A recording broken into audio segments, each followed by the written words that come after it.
Okay, Blues Creek Guitars. We're here to show you a little quick tip on old guitars.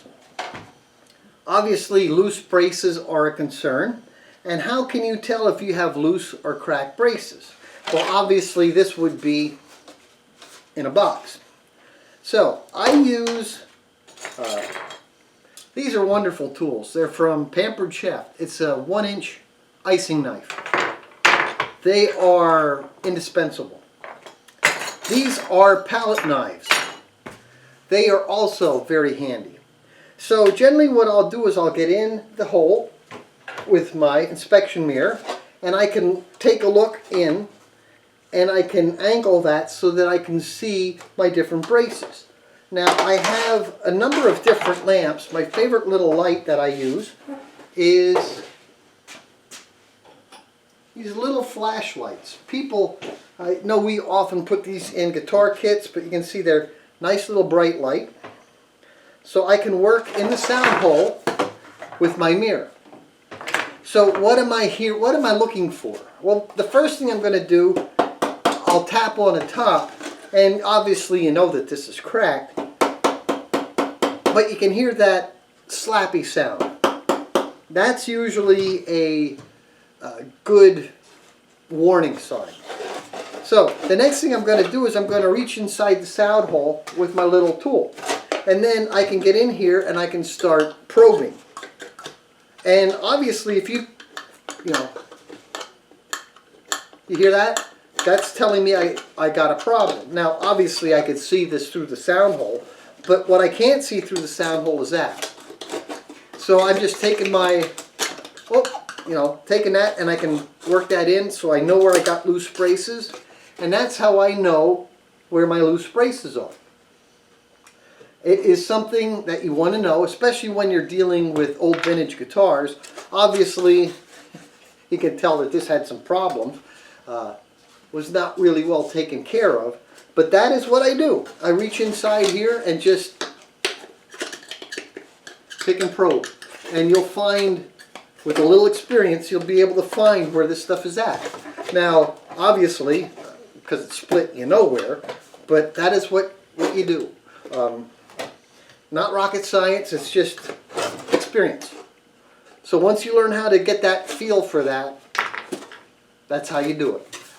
How would you repair it has to do with the guitar itself and the era that you're dealing with. It is a safe bet to say that anything that would be pre-1967 is probably going to be hide glue. After that, into the late 70s, will probably be white glue. And then after that's pretty much Titebond. Now some Asian rims, they used epoxies, they used some odd glues, but that is pretty much going to keep you in the ballpark. Most glues will break down at about 175 degrees, so you can use heat blankets, heat lamps, whatever you need. As you can see, the bridge is gone. I would generally use, if I know that it's high glue, I generally pop them off with the chisel. If it's Titebond, I'm going to use heat. Why would you do that? Well, the hide glue, that is one of the reasons why the violin builders use it. It's designed to fracture and come apart easy. Titebond doesn't come apart quite so easy. And that, while we're talking about glues, you have two kinds of glues. You have a drying glue and you have a curing glue. Obviously, drying glue is a glue that has water in it and it dries. Curing glue is going to require a chemical or some kind of ectothermic reaction. Super glue, ectothermic. Epoxy actually gets hot. Not very hot, but there's a chemical reaction. And once they're cured, that's it.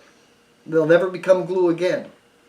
Titebond, same thing. It will never become glue again, but you can take it apart. So choose your glues knowing what you're going to need down the road. We're going to get into another little experiment here shortly with some epoxies. So I hope that gave you a little bit of idea what to look for.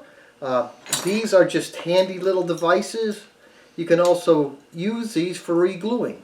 I will often work these in underneath the crack, take a little pipette, put the glue in, work it in, and then I can smear it around really good, clamp it, you're good to go. So there you are.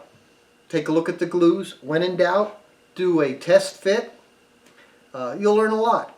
And from my shop to yours, have a good one.